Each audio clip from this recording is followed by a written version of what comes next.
பரிரோணமானவர்களும் சிங்காசனத்துக்கு முன்பாக இருக்கிற 7 ஆவிகளாகவும் முன்னே உள்ள சாட்சியும் மரித்தோர்ந்து முதற் பிறந்தவரும் பூமியின் ராஜாக்களுக்கு அதிபதியும் ஆகிய இயேசு கிறிஸ்துவினாலும் கிருபையும் சமாதானம் உண்டாவதாக. பிதாவே, நன்றியோடு சோதரிக்கிறோம் துதிக்கிற இந்த வார்த்தையும் உண்டாவது சிறுவன் மரபுக்குள் வைத்து காத்துக்கொள்ளும் சொல்ல வார்த்தைக்கு ஏற்ற வாழ்க்கை வாழ உதவி கிறிஸ்து இயேசுவின் மூலம் பிதாவே. வெளிப்படுத்தின சேஷம் 3 அதிகாரம் 21 வசனம். நான் ஜெயங்கொண்டு என் பிதாவுடைய சிங்காசனத்திலே அவரோட கூட உட்கார்ந்தது போல ஜெயங்கொள்கிறவன் எவனோ அவனும் என்னுடைய சிங்காசனத்தில் என்னோட கூட உட்காரும்படிக்கு அருள் செய்து. ஜெயம் கொள்ளுதல் என்பதை குறித்து தொடர்ந்து பார்த்து வருகிறோம். உலகம், நோக்கிசாம், சுயம், 4வது சாத்தான். சாத்தானை ஜெயிக்கிறதுக்கு வெளிப்படுத்தின விசேஷம் 12ஆம் அதிகாரம் 11ஆம் வசனத்தின் பின்பாகம் ஆட்டுக்கொட்டையின் ரத்தத்தினாலும் சாட்சியின் வசனத்தினாலும் அவனை ஜெயித்தார். ஆட்டுக்குட்டியான் ரத்தத்தை குறித்து உடன்படிக்கை ரத்தத்தை குறித்து போன வாரம் வர பார்த்துட்டோம். ரத்தத்தால் நாம் மீட்கப்பட்டிருக்கிறோம், விலைக்கரையமாக வாங்கப்பட்டிருக்கிறோம். அவருடைய ரத்தம் இன்றைக்கு நமக்கு பரிந்து பேசுது, நம்முடைய பலவீனங்களில் உதவி செய்கிறது. அவருடைய ரத்தம் இன்றைக்கு மலர்ந்த புஷ்பத்தை போலதான் இருக்கு. அதுதான் இயேசுவின் ரத்தம் சகல பாவங்களை நீக்கி நம்மை சுத்தி இருக்கு. குறைகள் இல்லாத மனுஷன் கிடையாது, பலவீனம் இல்லாத ஆட்கள் கிடையாது. அதனால அதன் நடுவிலும் கர்த்தர் நமக்கு சகாயராக இருந்து கிருபை தந்து பலன் தந்து தேவன் தயவாக நம்முடைய குற்றங்களை மன்னித்து அக்கிரமங்களை எல்லாம் மன்னித்து நோய்கள் எல்லாம் பிராணிகளுக்கு விலகி மீட்டு இன்னைக்கு 20 இறங்கலாம் முடிசூட்டி நன்றினால் வாய் திருப்தி ஆகிறார். கழுவி சமானமாக தன் வயசு திரும்பவார். 6 ஆசீர்வாதங்களை தேவன் நம்முடைய ஜனத்துக்கு அவர் கொடுத்து வச்சிருக்கிறார். இது எதனால் உண்டாகிறதுனா இயேசு கிறிஸ்துவின் ரத்தத்தால் உண்டாய், உடன்படிக்கையின் ரத்தம். 2வது, சாத்தானை ஜெயிக்கக்கூடிய இன்னொன்னு, தங்கள் சாட்சியின் வசனத்தினாலும் அவனை ஜெயித்தார். ஆண்டவர் அப்போஸ்தலர் நடபடிகள் 1ஆம் அதிகாரம் 8ஆம் வசனத்தில் அவர் இந்த உலகத்தை விட்டு பரமேறி போகும் முன்பாக சேஷர்களுக்கு சொன்ன காரியம், 8 பரிசுத்த ஆவி நீங்கள் பலனடைந்து எருசலேமிலும் யூதேயா முழுவதிலும் சமாரியாவிலும் பூமியின் கடைசி பெருந்தும் எனக்கு சாட்சிகளாய் இருப்பீர்கள். எதை குறித்து ஆண்டவர் எனக்கு சாட்சிகளாய் இருப்பேன் சொன்னார்? ஆண்டவர் அற்புதம் செய்கிறவர் தான். இன்றைக்கும் அது தேவம் அற்புதம் செய்யத்தான் செய்கிறார்.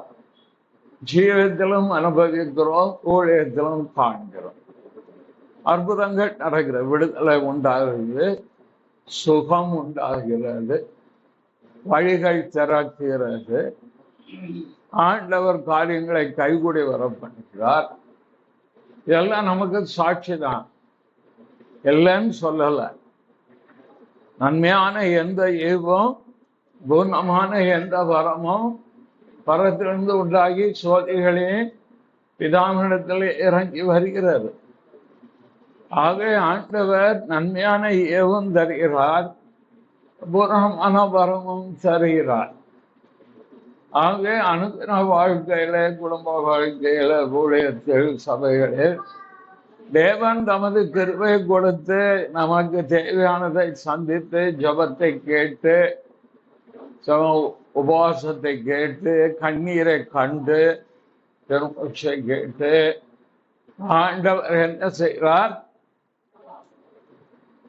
நீங்க என்ன செய்யுங்க, அதை தூக்கி அங்க வச்சிருங்க, பிள்ளை அது பாட்டு நடந்து வந்து பிள்ளை என்ன செய்வான்? விடுங்க அவனை போட்டோம். நம்ம சின்ன பிள்ளைங்க உலாமணும், தேவதூதர்கள் இருப்பான். ஏன்னா கர்த்தருடைய கிருபை, நான் சொல்றது அந்த பிள்ளைகளுக்கு ஏதாவது புரியுமா? பெரிய ஆட்களுக்கு தான் புரியதே கஷ்டம். ஆனா தேவ கிருபை இருக்கு பார்த்தீங்களா, நேரம் ஆராதித்தோம். சத்தியத்தை போய் அந்த கிருபை அந்த பிள்ளைகளுக்கு சொல்லும். கர்த்தர் அந்த பிள்ளைகள் மேல தமது கிருபை வைப்பார். அதனால சர்ச்சை விட்டு வெளியே போகாத அப்படின்னு பார்க்கணும். மெயின் கேட்டை விட்டு வெளியே போகாத அப்படி பார்க்கணும். என்ன செய்யும் சின்ன பிள்ளைகள் அவ்வளோ நேரம் அதை பாதுகாக்கிறதே கஷ்டம். இறங்கி ஒன்றாகுது, என்னக்கே போகலாம். அங்கே நம்ம பத்திரமா எடுத்து வைக்கிறாங்க. சரி, ஆகவே சாட்சிகள் என்று ஆண்டவர் குறிப்பிடுவது நமக்கு அவர் செய்த அற்புதங்களையும் அதிசயங்களை மட்டும் பிரகடனப்படுத்துவது அல்ல. அப்படின்னு பார்த்தா அந்த கல்யாணமாக கோயிலுக்கு போனால திருத்தலம் வந்து ஃப்ரேம் பண்ணி போட்டிருக்காங்க. வரும் நீங்களாம் வாட்சிங்களா இல்லையா? நான் போய் பார்த்தேன். ஏன்னா கல்யாணம் நிச்சயமாவது மாதாவிடத்தில் வந்து சாட்சி தானே. அம்மா மாதா செஞ்சிட்டாங்கல்ல, தாலி செயின் தொலைந்தது, மாதாவிடத்தில் வேண்டினேன், நாளைக்கு கிடைத்தது, சாட்சி தானே. அங்க அம்மா செஞ்சிட்டாங்கல்ல. இப்படி எத்தனை வேணாலும் நம்ம சொல்ல முடியும். ஹிந்து சொல்லுவாங்க, ஐயா அந்த திருத்தல அந்த கோயிலுக்கு போனேன், எனக்கு காரியம் நடந்தது. அப்படியும் முடியா? அப்படியும் அந்தோனியார் கோயிலுக்கு மொட்டை அடிக்க போவாங்க. அங்கே பிசாத்து ஓடிட்டு ஆகி போயிட்டு கேட்டே வந்து சொல்லுவாங்க. எந்த கேட்டு சொல்லுவாங்க, அந்த கோயிலுக்கு போனா காலைல குளிச்சுட்டு போனா பார்த்தா எதுக்கு வந்திருக்காரு அவ்வளவும் சொல்லியிருப்பார் அவர் பூசாரி. அது பரிகாரமும் சொல்லியிருக்காரு. இதெல்லாம் ஏங்க சொல்றீங்க? கொடுக்க காரணம் தெரியுமா அவங்களுக்கு? அழகாலம் அழகாலம் அவன் ஒரு விசுவாசி வீட்டு முன்னால போய் நின்றார். அந்த விசுவாசி சொன்ன அழகாலம் பிறக்குது, அழகாலம் பிறக்குது. நீ இப்படி எல்லாம் நினைச்சுக்கிட்டு இருக்க, நீ என்னென்ன மாதிரி செய்யணும்னு நினைக்கிற. இவர் அதிர்ந்துட்டார், அசந்து போயிட்டார். இவர் என்ன நினைச்சாரோ அத பூரா யாரு அந்த குடுகுடுக்கு பார்க்க சொல்லி போயிட்டார். இதை விட பெரிய காரியம் நடந்து. இது ஒரு பாஸ்டர் சொன்னாரு. அவர் அந்த சர்ச்சு முன்னால போய் நின்னாரான். யாரு குடுகுடுப்பாக்கா? நல்ல காலம் பிறகு, நல்ல காலம் பிறகு 6 மாதத்துல அசிஸ்டன்ட் பாஸ்டர் டிரான்ஸ்பர் ஆகினார். அவர் சொல்றாரு, 6 மாதத்துல அசிஸ்டன்ட் டிரான்ஸ்பர். யாரு யார்? கர்த்தராஜ் சொன்னாரு, ஆவியானவராஜ் சொன்னாரு. இது அல்ல ஆண்டவர் எதிர்பார்க்கிற சாட்சி. சொல்லணும், சபை நடத்துல எழும்பி சாட்சி சொல்றது தவறே கிடையாது.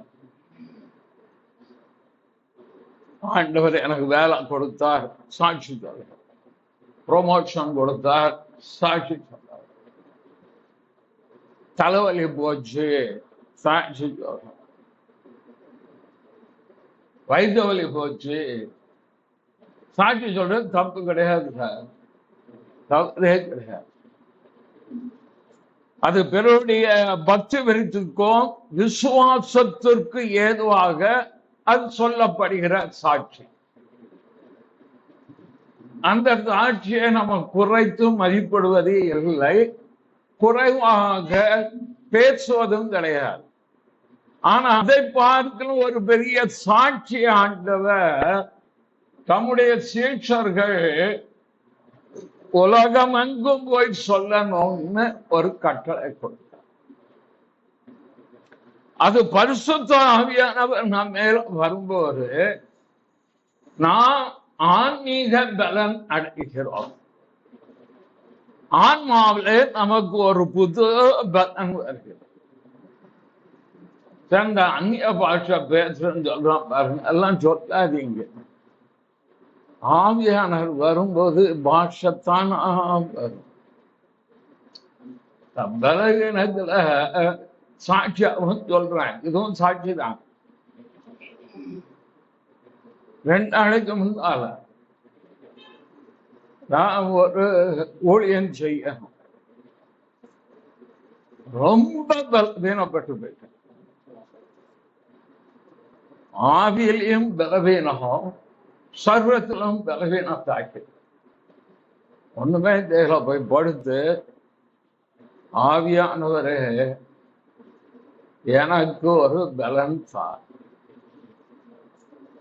என் ஆன்மாவில பலன் வேணும், இருந்தாதான் இந்த ஊழியத்தை நான் செய்து முடிக்க முடியும். உட்கார்ந்து கர்த்தாவே கர்த்தாவே கர்த்தாவே கர்த்தாவே இருந்தார். ஆவியானவர் வரும்போது பாஷத்தானா ஒரு செகண்ட் தான் பாஷை, ஒரு செகண்ட். கண்ணை மூடி கண்ணை திறக்க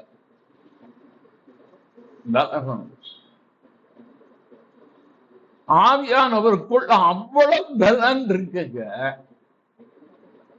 சும்மா கொச்சப்படுத்தி அந்நிய பாஷை பேசின ஆவியானவரை கொச்சப்படுத்தாள். தெரியலன்னா விட்டுக்க. எவ்வளோ ஒருத்தன் அமெரிக்கால லண்டன்ல சொன்னதை இங்க வந்து முடிச்சுக்கிட்டு அந்நிய பாஷை பேசாட்டா போ. ஆவியானவருக்குள்ள இருக்கிற அந்த பலன் ஒரு செகண்ட் தான். ஆன்மாவுக்குள்ள வந்த பலன்ல எந்திரிச்சு ஆன்மீக பலன் வரும்போது சரீர பலனும் வந்து, அதான் ரகசியம். உங்க ஆன்மாவிலே பரிசுத்த ஆவினாலே தேவன் உங்களுக்கு பலன் கொடுக்கும் போது உங்க சரீரத்தில் இருந்த களைப்பு, பலவீனம், சோர்வு எல்லாம் நீங்கி 3 மணி நேரம் வேலை செய்து அந்த ஊழியத்தை நிறைவேற்ற முடியும். 3 hours. அதான் ஆண்டவர் சொல்றார், பரிசுத்த ஆவி மூலத்தில் வரும்போது பலன் அடைவீர்கள். ஆவியானவரை குறைத்து தயவு செய்து அதை அந்நிய பாஷைக்குள் அவர் அடைத்து வைக்காதிருங்கள். காலில் அவர் பேசும்போது அவருக்கு இந்த காரியத்தை சொல்லி விடுது, மனதுல பயங்கர கடினத்தன்மை போராட்டம் இருக்கியா, என்ன தேகம் ஒண்ணு இல்லை, உங்களுக்குள்ள ஆவியானவர் இருக்காங்க, இருக்காது, அவருக்கு இடம் கொடு. எனக்கு இதே மாதிரி சொன்ன ஒரு 10 நாளைக்கு முன்னால வர்றது ரொம்ப மன கடினம், ரொம்ப மனதுல வந்து என்ன சொல்றது, பாறை தூக்கி வச்ச மாதிரி இருந்தது. ஒண்ணு தெரியல. எனக்குள் வாசம் பண்ண ஆவியானவரே நீரே என்னை ஆளுகை. அடுத்த நிமிஷம் பாறை எங்க போச்சு, கல் எங்க போச்சு, அவர் ஆளுகை செய்யார். அவர் ஆளுகை செய்ய நீங்க இடம் கொடுங்க. ஐயா நான் அபிஷேகம் வரலைய, எனக்கு அந்நிய பாஷை, அதெல்லாம் விட்டுருங்க. அந்நிய பாஷெல்லாம் ஒரு பக்கம் ஒதுக்கிருங்க சார். உங்க குடும்பத்துல ஆவியானவர் கிரியை செய்யும்படி நீங்க இடம் கொடுத்தா போதும். ஆவியானுடைய பலம் உங்க ஆன்மாவுக்குள்ள வரும். ஆன்மான தெரியும்ல, உங்களுடைய இருதயத்திற்குள் பலன் வரும். இந்த பரிசுத்த ஆவியின் பலன்கிறது விசுவாசிகளுக்கு கொடுக்கப்பட்ட மிக பெரும் ஆசீர்வாதம். ஆவியானவர் கிரியை செய்ய நீங்க இடம் கொடுத்தா போதும். உங்க குடும்பத்துக்குள்ளே ஆண்டவர் சொன்னார், என் ஆவியை உங்கள் நடுவில் இருக்க கட்டளை எழுதுவேன்.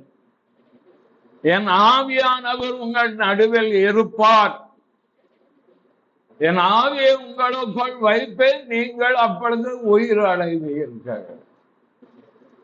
ஆவிக்குரிய ஜீவத்தினுடைய ரகசியம் ஆவியானோட நடக்கிற ஐக்கியப்படுகிறதுலே இருக்கிறது. ஒருவர் தேவனுடைய ஆவியினால் நடத்தப்படுகிறார்களோ அவர்கள் தேவனுடைய புத்திரராக இருக்கிறார்கள். ரோமர் 8. ஆவியானவரை எந்த விதத்திலும் ரோமர் 8:14 மேலும் தேவனுடைய ஆவினாலே நடத்தப்படுகிறார்களோ தேவனுடைய புத்திரராக இருக்கிறார்கள். ஆண்டவர் நடத்தினா எங்க நடத்துவார் தெரியுமா? 2 தெசலோனிக்கேயர் 3ஆம் அதிகாரமா 3ஆம் அதிகாரம் 5ஆம் வசனம். கர்த்தர் உங்கள் இருதயங்களை தேவனை பற்றும் அன்புக்கும் கிறிஸ்துவின் பொறுமைக்கும் கர்த்தர் சொல்லப்பட்டிருப்பது பரிசுத்த ஆவியானவர்.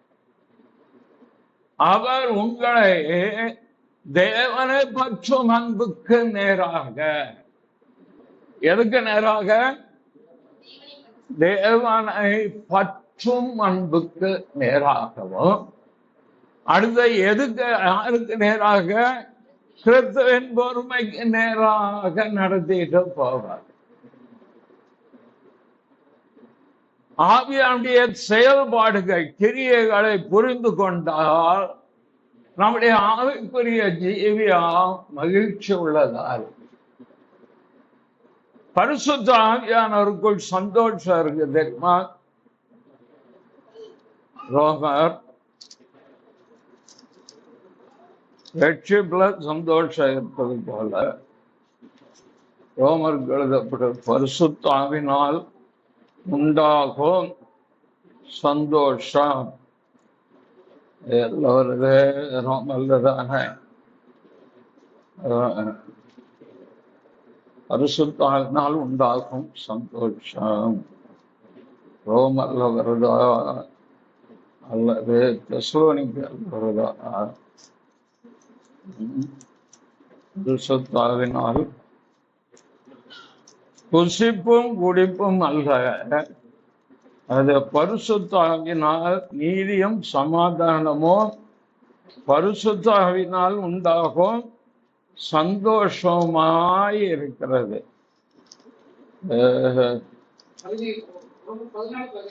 வாசிங்க. தேவனுடைய ராஜ்யம் புசிப்பும் குடிப்பும் அல்ல, நீதியும் சமாதானமும் பரிசுத்த ஆவியினால் உண்டாகும் சந்தோஷமாய் இருக்கிறது. உங்க அனுதின வாழ்க்கை, நம்முடைய அனுதின வாழ்க்கை ஆவியானுடைய ஈடுபாடு நம்மை சந்தோஷப்படுத்துகிறவராக. பரிசுத்த ஆவியினாலே ஒரு சந்தோஷம் உண்டு. இதை ஆண்டவர் தமது ஆவியானவரை அனுப்பியிருப்பதற்கு காரணம் மண்ணி பாஷையில பேசி ஆகிற மேலையும் கீழையும் குதித்து அதுக்காக அது தேவ வல்லமா வரும்போது நடக்கும். ஆனால் நீ பலன் அடைந்து எனக்கு சாட்சியாயிருப்பாய். அது எந்த சாட்சி? அப்ப எந்த சாட்சி சாத்தான ஜெயிக்கும்? அது அப்போஸ்தலர் நடபடிகள்ல 4ஆம் அதிகாரத்துல அவர் சொன்ன சாட்சி 4 அதிகாரம் 33 கர்த்தராகிய இயேசுவே உயிர்த்தெழுதலை குறித்து அப்போது மிகுந்த பலமாய் சாட்சி கொடுத்தார். இதுதான் சாட்சி. சாத்தானை தோற்கடிக்கிறதுக்கு 2 ஆயுதம் தான். ஒன்று இயேசுவின் ரத்தம். பயப்படுவான், ரத்தத்தை கண்டா பயப்படுவாங்க, ஆவிகள் நடுங்கும். ஊழியத்துல நான் கண்டது. 2வது ஆண்டவருடைய உயிர்த்தெழுதலை குறித்து பலமாய் சாட்சி. இயேசு உயிர்த்தெழுந்தாருக்கு யார் சாட்சி? நீங்களும் நானும் தான். இயேசு ரட்சித்திருக்கார்களா? இயேசு குணமாக்கிறார், இயேசு விடுவிக்கிறார், இயேசு ஆசீர்வதிக்கிறார். அதெல்லாம் இருக்கட்டும். இயேசு உயிரோடு இருக்கிறார் என்பதற்கு நான் தான் சாட்சி. வேற ஆதாரம் எதுவும் வேண்டாம். யாராவது உங்ககிட்ட வந்து ஏற்றுக்கிறது உயிரோட இருக்கேன்னு சாட்சி என்று கேட்டா நான் தான் சாட்சி. அது எப்படி சொல்றார்? நிரட்சித்து இருக்கிறார், பாவம் மன்னிப்பை கொடுக்க, பாவத்திற்கு விடுதலை கொடுத்திருக்கிறார், நித்திய ஜீவனை தந்திருக்கிறார், மனத்து மேல் நம்பிக்கை தந்திருக்கார், சமாதானம் தந்திருக்கார், சந்தோஷம் தந்திருக்கார், மகிழ்ச்சி தந்திருக்கார், விடுதலை தந்திருக்கிறார், ஜெயம் தந்திருக்கார், சுகம் தந்திருக்கிறார். இதுக்கு மேல என்ன வேணும்? இதாசன் நடுங்கிற ஒன்று இயேசுவின் உயிர்த்தெழுதல். சிலுவையில் அவர் மரித்த போதே பாவ நிவாரணம் உண்டாயிட்டு. ஆனால்தான் ஆண்டவர் என்னது கள்ளனை அதான் தூக்கிட்டு பரதேசுக்கு விட்டார். இன்றைக்கு என்னுடைய கூட பரதேசில் இருப்பார். ஆனா அவர் மரணத்தை ஜெயித்து எழுந்தார். பாத்தீங்களா? மரணத்தின் கூரை முறித்தார்களா? பாவத்தின் சம்பளம் மரணம். அந்த பாவத்தை தூண்டுகிற கொண்டு வந்த சாத்தானே தலை அவர் நசிக்கிறதுனால அவருடைய உயிர்த்தெழுதலை பொறுத்து சாத்து பயப்படுவார். ஏன் என்றால் அந்த உயிர்த்தெழுதலிலே ஜெயம் இருக்கிறது, வெற்றி. ஆவேதான் கிறிஸ்துவுக்குள் நம்மை வெற்றி சிறக்க பண்ணி. எங்க இருக்கிற 2 கொரிந்தியரா 2 கொரிந்தியர்ல 4ஆம் அதிகாரமா 2ஆம் அதிகாரம் 14 கிறிஸ்துவுக்குள் எப்பொழுதும் எங்களை வெற்றி சிறக்க பண்ணி எல்லா இடங்களிலேயும் எங்களை கொண்டு அவரை அறிகிற அறிவின் வார்த்தை வெடிப்பது தோல்வியே கிடையாது. நான் தோற்பதற்கு ரட்சிக்கப்பட்டவன் அல்ல, நான் தோற்பதற்கு அழைக்கப்பட்டவன் அல்ல, நான் தோற்பதற்கு அபிஷேகம் பண்ணப்பட்டவன். தோற்கடிக்கப்பட்ட சாத்தான தோற்கடிக்கிறது தான் சொல்லுவேன். ஊழியத்துல எந்த இடத்துக்கும் நான் தோல்வியே தழுவோம். போராட்டம் வர எவ்வளவு போராட்டம் வெளியே தெரியாது. அவ்வளவும் ஜெபமணி பரிசுத்த கிருபை பலனை பெற்று ஜெயித்து கீழே நசிக்க வச்சு ஜனங்களை ஆசீர்வதிச்சு. அதான் காரணம். எதுக்கு வெளியிடப்படுறார்? உங்களை ஆசீர்வதிக்கிறது தான். வந்து உட்கார்ந்து இருக்கீங்களா? வீட்டுல வேற வேலை இல்லையா? கர்த்தரை தேடி வந்திருக்கீங்க. ஆண்டவர் உங்களை ஆசீர்வதிக்கணுங்கிறதுக்காக எங்களை அபிஷேகம் பண்ணி வைத்திருக்கார். அதுல நான் வெற்றி சிறக்கும் போது உங்களை ஆசீர்வதிக்கிற இடத்துக்கு கொண்டாந்து வச்சிடுறாருல்ல. இந்த ரெண்டு காரியம் நமக்குள் இருக்குமானா பிசாசு இதை கண்டு நடுங்குவான். ஒன்று, ஆட்டுக்குட்டியானுடைய ரத்தம் அனுதினமும் உங்களுக்கு உண்டு. ரெண்டாவது, ஏசு சேவிக்கிறாங்க காலில் எந்த சொன்ன சொல்லி பாருங்க, எவ்வளவு மனது கடினம் வைக்க எப்படி ஏண்டா எந்திக்கான்னு இருந்தா கூட ஆத்மா அது ஒரு நம்பிக்கை. ஏசு உயிரோட இருக்காரு, அது கைவிட என் தெய்வம் உயிரோட இருக்கார், நிரட்சித்த தெய்வம் இன்னைக்கும் உயிரோட. அதனால்தான் சபைக்கு அவர் சொல்லுதாரு, வெளிப்படுத்தின விசேஷம் வந்த அதிகாரத்துல ஜபசமயம் மறந்து போகும். சபைக்கு ஏகப்பட்ட என்கேஜ்மெண்ட் இருக்கும் விதிகளா, அதனால அவரை மறந்துடும். 1:18 மரித்தேன் ஆனாலும் இதோ சதா காலங்களிலும் உயிரோடு. ஞாபகப்படுத்துறார், நான் உயிரோட தான் இருக்கேன், நான் உயிருள்ள தெய்வம்,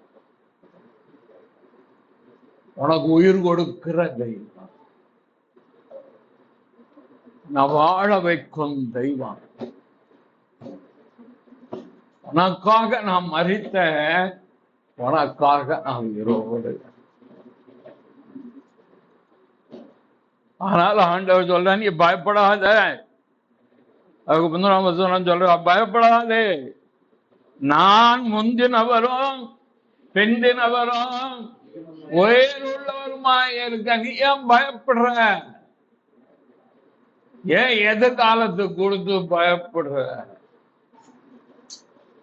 யோவான் யாரு? சாதாரண ஆளா? யோசிச்சு பாருங்க. இயேசுவின் மார்பில் சாய்ந்திருந்தவர். அவர் ஏன் அங்க பத்மதேவுக்கு போனார்? வசனத்தில் அங்கே பாருங்க, 2வது ஒரு பகுதி, கடைசி பகுதி, யோவானாகிய நான் தேவ வசனத்தின் நிமித்தமும் இயேசு கிறிஸ்துவை பற்றிய சாட்சியின் நிமித்தம் பத்மம் என்னும் தீவிலே இயேசு கிறிஸ்துவை பற்றிய சாட்சி. இயேசுதான் வழி, இயேசுதான் சத்தியம், இயேசுதான் ஜீவன்,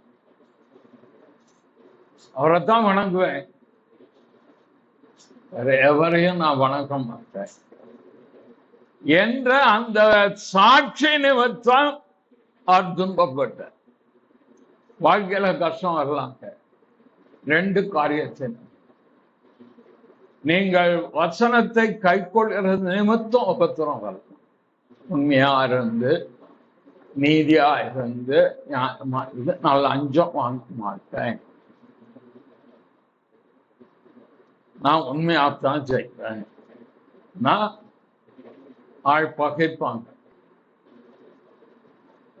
லஞ்சம் வாங்க மாட்டேன்னு சொன்ன ஒரு நண்பரை ரிஜிஸ்டர் ஆஃபீஸில் அவ்வளவு துன்பப்படுத்தினார்.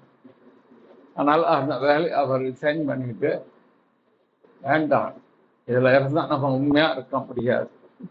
ஒரு ஹிந்து நண்பர், நம்ம ஆட்கள் ஓட்டுக்கு துட்டு கொடுத்து அவர் வாங்கியிருக்கான். ஊழியக்காரன் என்கிட்ட ஒரு ஊழியக்காரன் கேட்டார், ஐயா ஓட்டுக்கு துட்டு கொடுத்தா வாங்கலாமான்னு விசுவாசிக்காரு. வாங்க சொல்ல வாங்கிட்டு காணிக்கப்பட்டில் உடனே போறது. வாங்க சொன்னா வாங்காம இருக்க போறேன். ஊழியக்காரனே போய் வாங்கிட்டு வரேன். ஐயா 8000 ரூபா கொடுக்காரு. அந்த பழைய எம்எல்ஏ கூப்பிட்டாங்க, எல்லா ஊழியக்காரனும் கொடுத்து ஆளுக்கு 8000 கொடுத்துட்டு அவருக்கு தோத்து கொடுத்தாரு. சார், உண்மையா இருக்கணும்னு இருந்தீங்கன்னா நான் லஞ்சம் வாங்க மாட்டேன், பொய் சொல்ல மாட்டேன், சட்டத்தின்படி நடப்பேன்னா வசன மனுஷுடைய கற்பலுக்கு கர்த்தருக்குள் கீழ்ப்படுங்க. ஆமா சார், கர்த்தருக்குள்ள மனுஷுடைய கட்டளைக்கு கீழ்ப்படுங்கதான். ஹெல்மெட் போடணும், போடணும். ரெட் லைட் வந்தா நிக்கணும், பெல்ட் போடலாம் போடணும், டாக்ஸ் கட்டணும்னா கட்டணும், இன்கம் டாக்ஸ் கட்டணும்னா கணக்கு வந்து கொடுக்கணும். சொல்லுங்களேன், கர்த்தருடைய காணிக்கை எவரும் என்ன கேள்வி கேட்க கூடாது. கவர்மெண்ட்ல போய் சொல்லுங்க, சொல்ல முடியுமா அவங்களால? மனுஷனுடைய கற்பனைகளுக்கு கர்த்தருக்குள்னா ஏற்ற கிறிஸ்துவை மறுதளிக்க சொன்னா மாட்டேன், அதுக்கு அடிப்பணிய மாட்டேன். ஏசுதான் ரட்சகர், ஏசுதான் மற்றபடி அரசாங்கம் சொல்லுகிற எல்லாவற்றிற்கும் கர்த்தருக்குள் கீழ்ப்படிந்துதான் ஆகும். சார் கவர்மெண்ட் கணக்கு கேட்கிறான், கணக்கு கேட்க அரசாங்கத்திற்கு உரிமை இருக்கிறது. சர்ச் இதை நான் ரெஜிஸ்டர் பண்றேன், கிருபை ட்ரஸ்ட் நாங்க ரெஜிஸ்டர் பண்றோம். வருஷத்துக்கு ஒரு தடவை கணக்க கவர்மெண்ட்டுக்கு கொடுத்தார். என் தனிப்பட்ட கணக்கை நான் கொடுத்தாக. 31ஆம் தேதியில நான் காமிச்சா சபை கணக்கை நான் கவர்மெண்ட் கொடுத்தாக. அது நியாயம், அது நீதி, அது அரசாங்க சட்டம். கொடுக்க மாட்டேன்னு சொன்னா லைசன்ஸை கேன்சல் பண்ணிடுவான் சார். ஏன் போட்டு கத்துறீங்க? கவர்மெண்ட் எனக்கு 20,200 லைசன்ஸ் சும்மா ஒண்ணு கேன்சல் பண்ணலங்க, கவனிச்சுட்டே இருந்தா தெரியும். 3 வருஷ கணக்க கவர்மெண்ட்டுக்கு கூடன்னு கேட்டான். கவர்மெண்ட் கொடுக்க வேண்டியதான, குறிப்பிட்ட நேரத்துக்குள்ள அவங்க கொடுக்கல, கேன்சல் பண்ணிட்டோம். ஏன் பதறீங்க? FCRA போட்டு ஒரே உபவாசம் பண்ணுங்க. நீங்க பண்றீங்க, கேட்கறது கேட்காது கர்த்தர். நான் குறுக்க வந்து உங்களை யாரும் குற்றம் தெரியல. ஆனா கர்த்தர் நீதி உள்ள உத்தரவு அருளுகிறாங்க. நீதி உள்ள உத்தரவு, நீதியாய் இருந்து கேட்டா கண்டிப்பாக தேவன் அதை செயல்படுவார். நியாயமா இருந்தா தேவன் அதுக்கு ஒத்தாசை எழும்பதான் செய்வார். எழுப்புதல் அனுப்பம் ஜெயித்தா முதல்ல ஆண்டவர் சபைக்குள்ள சாட்டை சொல்லட்டாரு. அவங்களுக்கு தெரிய மாட்டேங்குது. நீ எழுப்புதலுக்கு ஜெபம் பண்ண முதல்ல நீ தெரியா இருக்கியா? நீ கள்ள கணக்கு எழுதுறிய, 2 கணக்கு வச்சிருக்க. விசுவாசியம் வரட்டலாம், இது கர்த்தருடைய காணிக்கை. ஏன்னு கேட்டா கர்த்தர் வாய் பொத்துருவான். கவர்மெண்ட் வாய் பொத்து பார்ப்போம். ஆண்டவர் பார்த்தாரு, ரொம்ப காலம் பொறுமையா இருந்தாரு. கடைசியில ஒரு நல்ல கவர்மெண்ட்டை கொண்டாந்து சென்ட்ரல்ல வச்சாரு. அவர் ஜாட்டிய சொல்ல ஆரம்பிச்சார். சார் என்கிட்ட கணக்கு எடுத்து கவர்மெண்ட், இவருக்கு தெரியும். சர்ச்சு கணக்கும் 3 வருஷ கணக்கு எடுக்கும். எல்லாம் கரெக்டா வச்சிருந்தோம். கர்த்தருக்கு முன்பாக எல்லாத்தையும் எடுத்து அனுப்பி விட்டோம். அப்ரூவ் கொடுத்துட்டாங்க. என் ₹1,00,000 எடுத்த நீ எழுத, ஏன் கள்ள கணக்கு ₹10,000 எடுத்தான்னு எழுதுற? அதான் பிசாசுக்கு வாழ்க்கையில விளையாண்டுக்கிட்டே இருக்கான். ஊழியக்காரன் வாழ்க்கையில ஊழியர்களையும் விளையாடுவான். கர்த்தர் விட்டுருவாரு. நீ மேல குதி, எனக்கு அதை பத்தி கவலை இல்லை. நீ எழுதுன பொய் கணக்கு என்கிட்ட இருக்கு. சத்துரு வந்து உன் ஊழியத்துல விளையாடுவான். சமாதானத்தை கட்டு. இந்த ஊழியம் சமாதானமா இருக்கு சார். நீங்க சமாதானமா இருக்கிறதுனால நாங்க சமாதானம். ஏன்னா தேவனுக்கு முன்பாக உத்தமமா எழுதின கணக்கை எழுதி இதான் இவரை எடுத்தாருன்னா இவரை கொடுத்தா இவ்வளவு கொடுத்துருக்கேன். உங்க சாட்சி எங்க இருந்து வரும்? ஏசுநாதருக்கு இன்கம் டாக்ஸ்ல வேலை பார்க்கலாம், அவரை பத்தி எனக்கு தெரியும், சும்மா விட்டு வச்சிருக்காங்க. சார் உலகத்தாருக்கு தெரியும். ஆனா தேவன் காலம் வரும்போது கலப்பி விட்டுவார். தேவனே கலப்புவார். அவர்கிட்ட போயிட்டு உபாசம் உண்ணாவிரதம் இருங்க, யார் வேண்டாங்க, கேட்டா சரிதான். தேவனை யாருன்னு அறிஞ்சிருப்பீங்க. ஏசுநாதர் யார் நீங்க சொன்னாலும் வளர்கிற தெய்வமா?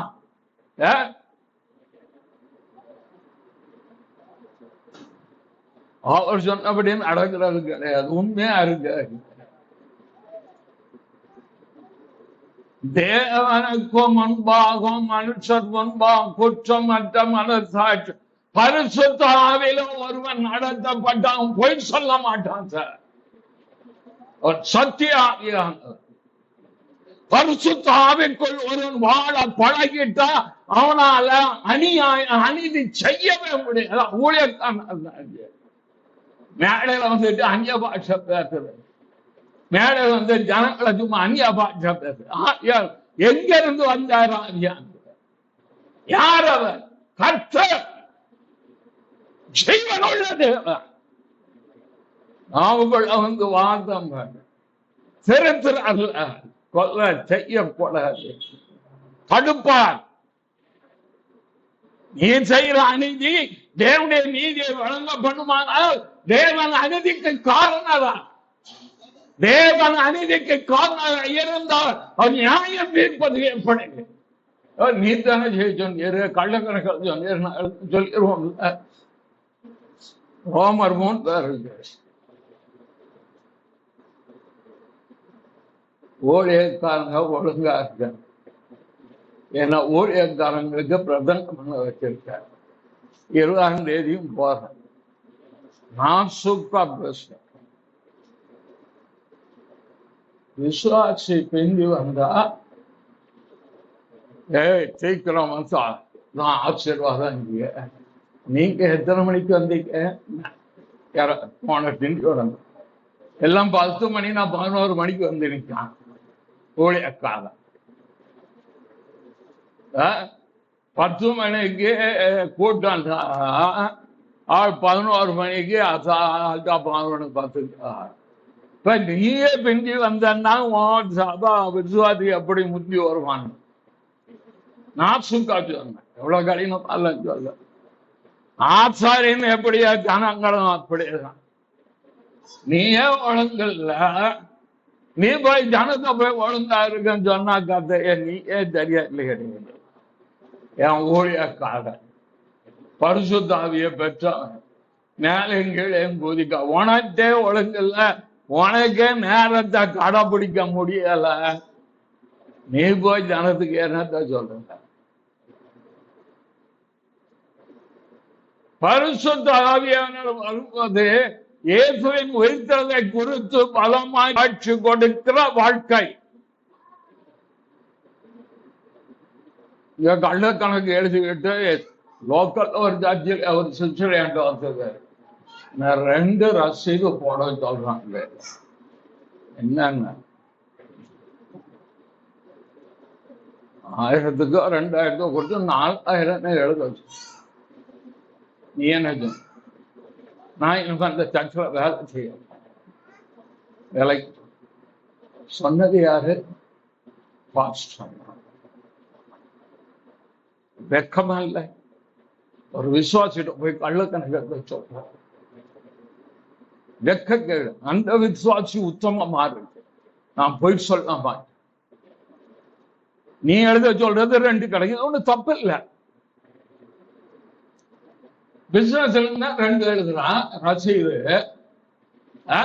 அவனுக்கு உனக்கு வித்தியாசம். கர்த்தருக்காக எந்த கர்த்தருக்கு செய்யறாங்க எனக்கு தெரியும். ஏசுநாதருக்கு செய்ய மாட்டார். ஏசுநாதர் சத்தியம் உள்ளவர். ஏன் இங்கோட்டு போய் இந்த சாட்சியை எங்கே ஒட்டி வைக்க சொல்லுங்க பார்ப்போம். இது சாட்சியா? ஜலிக போலதான் அந்த பிள்ளை நின்றுட்டு இப்படி இப்படி சொன்னா தேவனுக்கும் மனுஷன் குற்றமற்ற மனசாட்சியுடா இருந்தாதான் ஐயா சத்துருவனை தொட மாட்டான், சாஸ் கிட்ட வரமாட்டான், பயப்படுவான். ஒருத்தர் பேசினார், எவர் ஒருவன் நீதியும் நியாயத்தையும் தன் வாழ்க்கை கடைபிடித்து நடக்கிறாரோ அவனை கண்டு பிசாசு நடுங்குகிறான்னு சொன்ன. இவன் பிசாசம் கண்டு நடுங்கிட்டு காரணம் தேவனுக்கு முன்பாக உத்தமம் இல்லை, மனுஷன் முன்னால யோக்கியம்தான். நான் இன்னைக்கு வந்து மெட்ராஸ்ல பேசும்போது பேசினேன், மேடையில எல்லாவனும் பரிசுத்தவான் தான், மேடையில எல்லாவனும் தேவபக்தி உள்ளவன் தான், மேடையில எல்லாவனும் விசுவாசத்துல வீரா இறங்கி அனுதின வாழ்க்கையில நீ நடந்து பார், உனக்கு தெரியும். மேடையிலா ஊழியர் மேடையில இருக்க வச்சு கணக்கு போட முடியாது. நீ அன்றாட வாழ்க்கையில் கிறிஸ்துவ கண்டு வாழ்கிறாய், விசுவாசி பக்தியா இருக்காயா, விசுவாசி உண்மையா இருக்கா, வேலையில ஊழியக்காரன் துரோகம் பண்றான், எஜமான வைச்சரிச்சாரா இருக்க, துரோகம் துரோகி. தெய்வம் நம்பி ஊழியத்தை கொடுத்திருக்கார், அவருக்கு சாட்சினா அவர் உயிர்த்தலுக்கு சாட்சியா இல்லையா? சும்மா மேடையில வந்தோடனே பெரிய ஆள் கணக்கா காமிச்சிட்டு பல கீழே கணக்குனா ஓடுற ஓட்டம் பதற. ஏன் பதற? தேவனுக்கு முன்பாக சாட்சியாக இருந்தா ஏன் பதறு? விசுவாசிக்கிறோம், பதறோம், ஒழுங்குகிறோம். சாத்தானை தோற்கடிக்கிற காரியம் இயேசுவின் உயிர்த்தெழுதலை குறித்த சாட்சி. டெய்லி சொல்லுங்க, காலையில் சொன்னா ஆண்டவரை நீ ஜீவிக்கிறேன், காலையில் நான் சொன்னா சொன்னேன் இயேசுவே நீ ஜீவிக்கிறேன், உயிரோடு அது போதும். நீதி உள்ளது ஊழியம், காலைல வந்தோம்னா செய்யணும், சாயங்காலம் செய்யணும், உங்களை ஆசீர்வதிக்கணும், உங்களை ஆண்டவர் பலப்படுத்தணும், கிருபை தரணும். திங்கள்ல இருந்து சனிக்கிழமை வரை வேலை செய்யுங்க, குடும்பத்தை நடத்துவீங்க, அதெல்லாம் நீங்க ஒழுங்குதரமா செய்யுங்க. அதுக்குரிய கிருபை உங்களுக்கு வேணும், சுகம் வேணும், சமாதானம் வேணும், சந்தோஷம், இளைப்பாறுதல், விடுதலை, பாதுகாப்பு, நன்மையான ஈவு வேணும். இது எல்லாமே இந்த 1.5 மணி நேரத்துக்குள்ள முடிச்சு நாங்க அனுப்பி ஆகணும். அதுக்குதான் வந்து முன்னால நிற்கிறோம். தேவனுடைய வார்த்தை சொன்னதை புறப்பட்டு போனா போயிட்டே இருக்கணும். ஊழியக்காரனா இருக்க எங்களுக்கு தேவன் ஒரு சாணம் கொடுத்திருக்கார், அதை காத்துக்கிட்டு ஓடணும். ஆண்டவர் எனக்கு அடுத்த ஊழியம் தந்து ஊழியக்காரர்களுக்கு போதிக்கக்கூடிய ஊழியம் கொடுத்துட்டு என்னதான் திருத்துறாரு, வேற எவரையும் திருத்தல. நீ இப்படி திருந்து இப்படி போ. ஏன்? ஊழியர்கள் என்றால் அவ்வளவும் முக்கியம், அவ்வளவு தேவனுடைய கிரியை மந்தே கொடுத்திருக்கார். இன்றோடு வெளிப்படுதல் விசேஷத்தினுடைய கடைசி போதிக்கு வந்து முடிச்சிருக்கேன். அடுத்த வாரம் அவர் கொடுக்கிற பலன், அவருக்காக வாழ்வதனால் பிரயாசப்படுறதுனால தேவன் விசுவாசியா இருந்தாலும் ஊழியராய் இருந்தாலும் என்னென்ன பலனை குறையில்லாம கொடுத்து ஆசிரியப்பார். அது முடிஞ்ச பிறகு வெளிப்படுத்தின விசேஷத்தை முடிச்சுட்டு கர்த்தருக்கு சித்தமானால் ஆபிரகாம் குறித்து, ஆபிரகாமுடைய வாழ்வில் நிறைய ரகசியம் ஐம்பத்தி